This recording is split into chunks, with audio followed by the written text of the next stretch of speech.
Hi guys, welcome back to my channel. I'm back with another movie review. This movie is brought to me by BET Plus. They just dropped it called Rsvp. And the crazy thing, I was waiting for this movie to drop like 3 weeks ago. So they dropped it, I think, yesterday. So let's get into it. So it starts off with this lady named Alex, right? So she's sitting at a bar just basically drinking her sorrows away. Meanwhile, she's texting somebody, and she was like, why'd you kiss me? He was like, you were drunk and you kissed me back. And she's basically like, but why are you kissing me? So meanwhile, she's there not paying it any mind.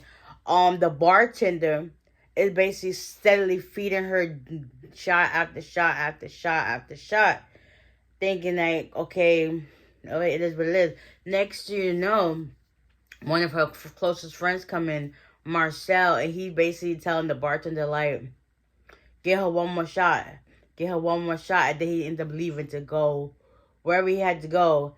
Then she has one more shot after that. I think she had like a total of like 5 within that whole time frame. She decides to get up and leave. She ends up bumping into a couple. She says sorry.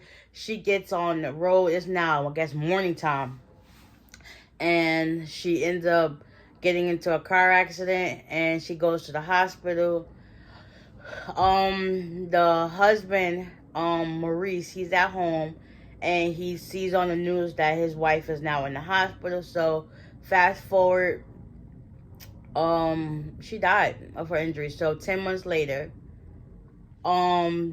this girl Tesha, she works at she's a bartender or a waitress, whatever. And this guy, the owner, is Conrad. One of his friends comes in and starts talking to her. And he basically starts hitting on her. She's like, don't touch me. Next thing you know, this other guy named Antoine, he starts doing the same thing. But she was so on the fence. Like, listen, I was just trying to talk to you. You know, whatever. So her boss, Conrad, ends up calling her into the office, telling her that she needs to leave because that's not what she should have done. Like, basically, the guy, his friend, was hitting on her to basically give her the whole package of drinks and stuff like that, you know, whatever. But that wasn't the case, so he ended up sending her home.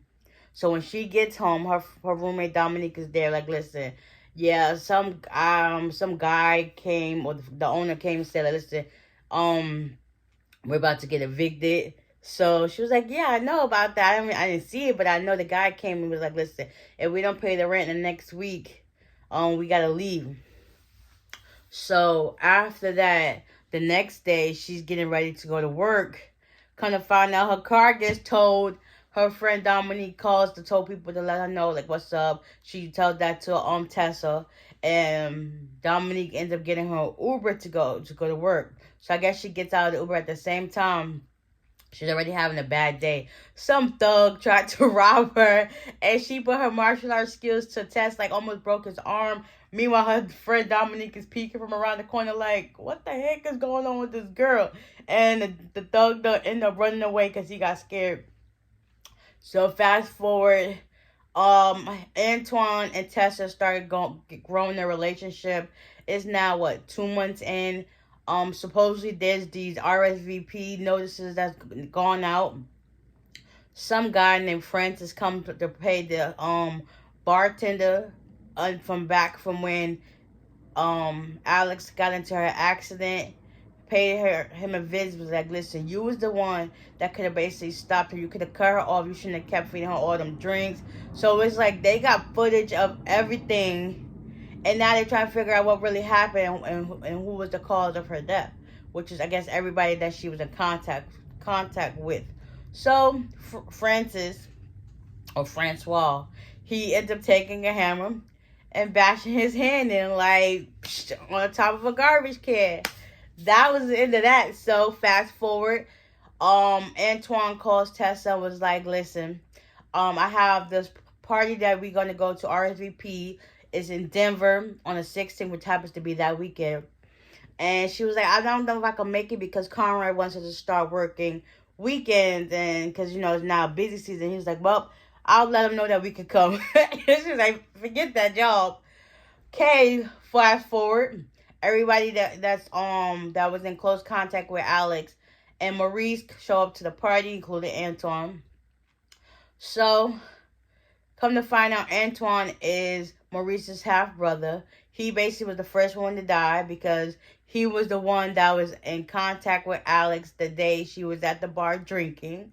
So he helped her go to her demise as well. Everybody like Marcel been helping them lie to their face. Another group, Callie and her boyfriend Malik, they basically swindling money from the company. Lorenzo and her partner was basically bleeding them dry. Everybody had a hand in helping that company come to their demise. Basically, Maurice lost his wife and he lost his company. So he was thinking of a payback plan. So however the people did them dirty while working at the company, that was their punishment. One person, he drowned with water.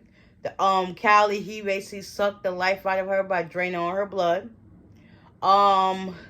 Lorenzo and his wife, they had their fingers cut off.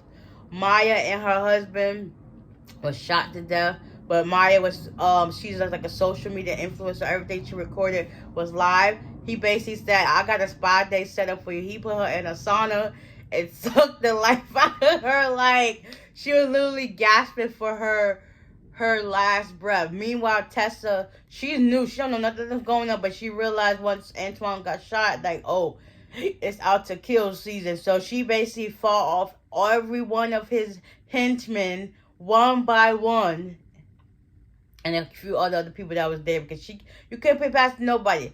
Basically, everybody was out to themselves. So come to find out, she ended up going somewhere deep in the woods. She thought the sheriff was gonna come help her. Nope, he was in cahoots with the whole thing too. One of the other his henchmen came to help. She got a rock. She was able to get out of the zip ties they put on her. She killed both of them with a rock, and it was just fight city for her. Like, battle cry for survival. That's what Tesha did. She basically fought everyone to the last end. The only person that was left standing was dang it, what was his name? I forgot, but he's an author. He's a book writer. So, a publisher. So he's the last person standing.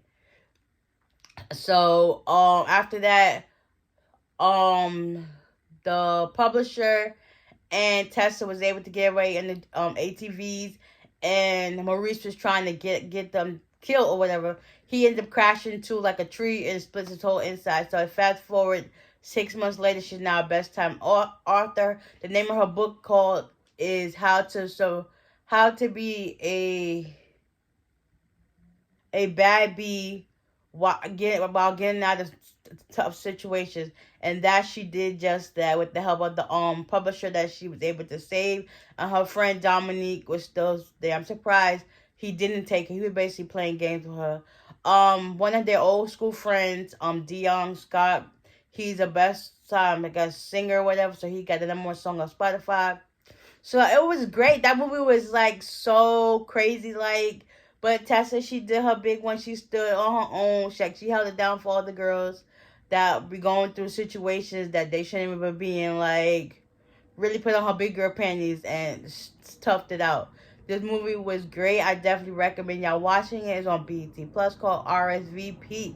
Check it out. You will not be disappointed. And with that being said, I will see y'all in the next one. Bye.